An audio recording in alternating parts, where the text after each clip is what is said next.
This is exactly the spark the Bills needed. What a game. What a finish. What a way to cap off the start of the season. Hello, everybody. Welcome to Bills Digest. I'm your host, Anthony Senicar, and we are officially in the full swing of the NFL season. There's only one issue. 73% of you guys who are watching this video right now are not subscribed to the channel. Subscribe, join the army here at Bills Digest to stay in touch with all your latest Bills news, because we got you guys covered from wall to wall. But let's get right into it. Like I said, guys, this game will be the spark that starts a magical run for the rest of the Bills season. The Bills pull off the improbable comeback in the fourth quarter against the Baltimore Ravens and Lamar Jackson. They win in the final game, or final home opener at Highmark Stadium, with one for the ages, one that will be talked about for years and years to come. They defeat the Baltimore Ravens at a score of 41-40 with a walk-off game-winning field goal by Matt Prater, who the Bills just signed last Thursday. He talked about it in his post-game interview. He was on the Red Eye Wednesday, walked into the building, became the starting kicker with Tyler Bass on IR, and he has himself a game-winning field goal in a crazy game in his return back to football. If you guys don't believe me, just take a look at this win probability graph. Look how crazy that is. There was a point in this game where the Bills were down by 15 and the Ravens had almost 100% chance of winning the game. The game is not over until the clock strikes 0, and the Bills prove that. It was a crazy game to be at, a crazy game to witness. Fans were leaving at certain points when they were down by 15 after that big Derrick Henry run. It was just crazy, but the Bills were able to pull it off, and they are just already breaking records and setting to the tone for what this season is going to be. The Buffalo Bills are the first team in NFL history to be down by 15-plus points with under 4 minutes left and win the game in regulation. It was crazy. There was some good, there was some bad. We'll start off with the good. Josh Allen puts on the Superman capes and claws the Bills back into this game. The Bills snatch, what's the saying? They snatch the victory out of the mouth of defeat, or something like that. But Josh's stats were crazy. Take a look at this. 33 of 44, 394 passing yards, 2 passing TDs, 30 rushing yards, and 2 rushing TDs. What's crazier? Josh Allen is the first player in NFL history to have 250-plus passing yards, 2 rushing TDs in any single quarter of any game. He did it in the fourth quarter to bring his team back from a 15-point deficit. And when Josh needed to be great on 3rd and 4th down, was he ever great? Josh Allen on 3rd and 4th down versus Ravens. 9 of 10, 115 passing yards, 3 total touchdowns. Josh went Superman. He looked very, very good. Now, with this offense, there's good takeaways and bad takeaways. Josh is not going to be able to have performances like this week in and week out. We can't keep asking him to put on his Superman cape. And there were points of this game where this offense looked sluggish. Joe Brady, I understand you want to establish a run, but sometimes you have to let Josh play football. During the 2-minute drill, the Bills looked phenomenal. It looked like the prime peak Brian Daboll Bills offense, gunning it down the field, making plays to receivers, great catches, down the field play, chunk plays, getting there fast. The Bills need to find, or the Bills and Joe Brady need to find a mix of that Joe Brady run-heavy, screen game, intermediate, take what the defense gives you, and a mix of that Brian Daboll down the field, get points fast, get big chunk plays. They need to find something that meshes. And listen, When the Bills can get what that 2-minute drill offense is with that Joe Brady offense, it is going to be insane, and I cannot wait. It is only the first game of the season, and there were flashes of good and flashes of bad from the offense with Joe Brady's play calling. But when the game was up against the line and the Bills needed points, the Bills reverted back to what Josh Allen does best: chunk plays, hurry up offense, and beating or finding matchups where the Bills are going to win constantly. On top of that, a big talk of the offseason was that of the Bills receiver corps, and I think the Bills might have found their number one receiver.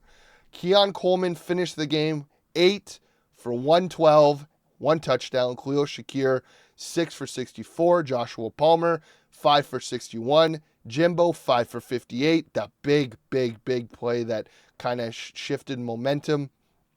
That dump off that went for 40-plus yards. Dalton Kincaid looked very good with that opening touchdown, 4 for 48. Haas, 1 for 29, but that 29-yard catch was crazy. It was improbable. And for the guts for Josh to rip it to a third-string tight end in the middle of the field and for him to come down with it, that was insane. Dawson Knox, 2 for 20. Elijah Moore and Ray Davis, again, nothing to write home about, 1 for 3 and 1 for -1. But the receiver core looks good. Keon is going to be the number one outside guy on this team. He looked like a new and improved Keon, went up for jump balls, and cleaned up the dirty work and got balls when he needed them. Khalil Shakir is still going to be the quote-unquote number one on this team over Keon Coleman, just as the option. But underneath routes, little screen game, little dump-offs, he was great on yards after the catch. Dalton Kincaid looks like what the Bills wanted from him when they drafted him. He looks like he's going to be a very good tight end in this league this season. And obviously the screen game with Jimbo still very good. So there was some good on offense. The new worked receiver room looked really good. Joshua Palmer also looked good in that fourth quarter.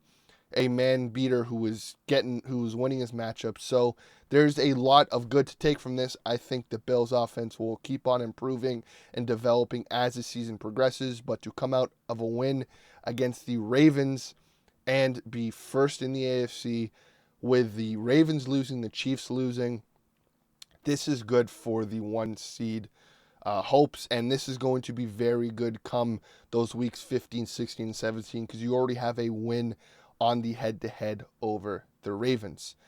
Now, moving on to the defensive side of the ball. Derrick Henry gashed us, had a career day. Lamar Jackson gashed us, was great on the ground, great passing. Zay Flowers looked really good. And the Bills defense allowed 40 points. They were down by 15 at one point, as we saw. The Bills couldn't stop the run. Derrick Henry was having his day. There was obviously the point in the game where Joey Bosa and Groot were chasing after Lamar. It looked like it was going to be a sack. It looked like momentum was shifting. Joey Bosa goes for a leg. He falls. Greg Rousseau trips up over him. Lamar bursts down for a 20-plus yard run.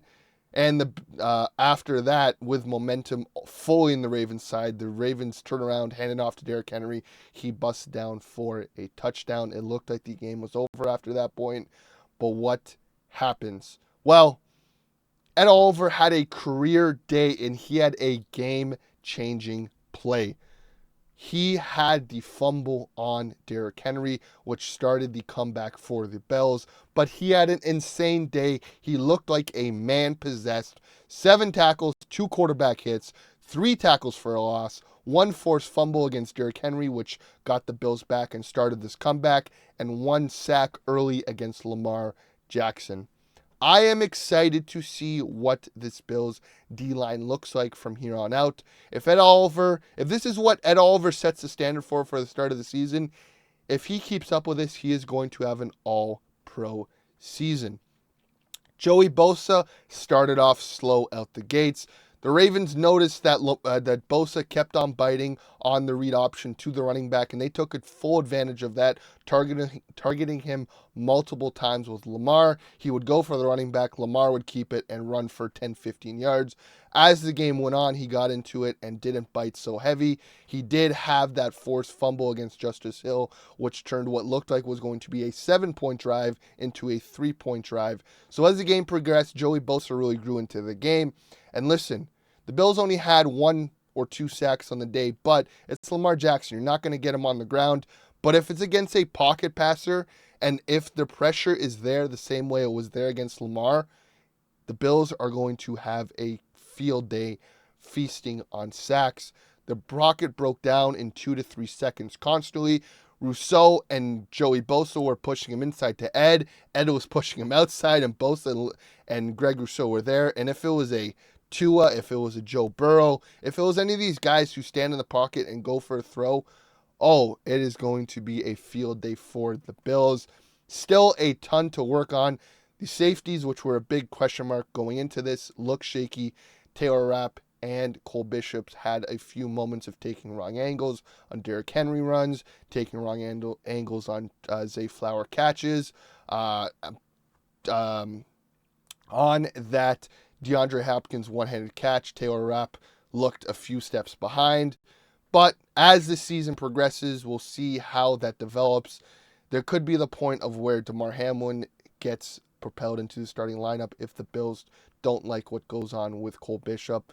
But give them a few more weeks. Let's see them kind of develop and ease into the season. They didn't get too much time together back there in the secondary during preseason with Cole Bishop out.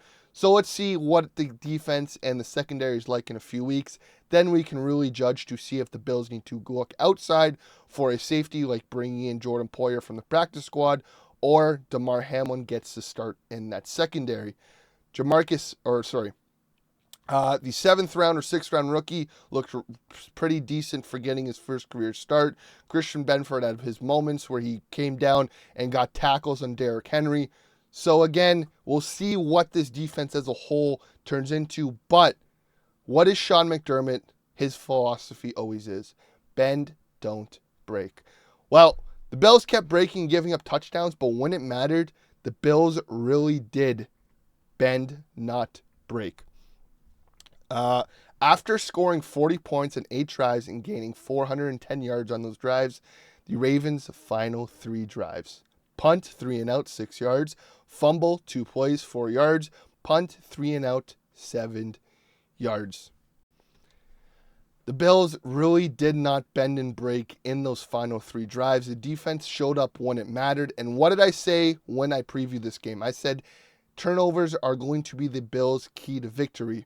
The Ravens played a clean game. The Bills played a clean game. But there was one crucial turnover, the punch-out by Ed Oliver, that led to the fumble and Terrell Bernard picking it up. And that is what won the Bills the game. Now, let's look at this picture. Let's look at this as a whole. The Bills did get lucky. John Harbaugh on that 4th and 3 should have ran it. You had Derrick Henry in the backfield. You could have gone for a first down, iced the game, but he didn't. It is good to see that the Bills, after years and years of being on the wrong side of these games of the year, against the Buccaneers a few years ago, against the Philadelphia Eagles a few years ago, 13 seconds, the Arizona Cardinal game a few years ago, any KC playoff game, the list goes on and on. The Vikings game, the Bills were on the winning side of this. And I don't know if it's maybe just because of how I feel or what it is, but this has a different feel to it. This feels like the winds are pushing and blowing in the Bills' direction. And I think, like I said before, this game is going to be the spark to a historical, a special run of the season for the Bills. And what a way to cap off the first game of the season than with the game-winning field goal from Matt Prater. Let's see what the rest of the season entails. Like I said, a lot of good, a lot of bad. I want to hear from you guys below in the comments. What did you guys like about what you saw? What did you guys not like about what you saw? Let me know your thoughts below. As always, guys, we are on the road to 1,000 1,000 subscribers, so every little bit helps.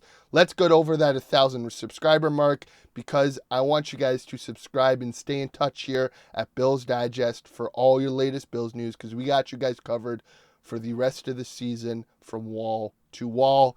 And like I always say, guys, go Bills.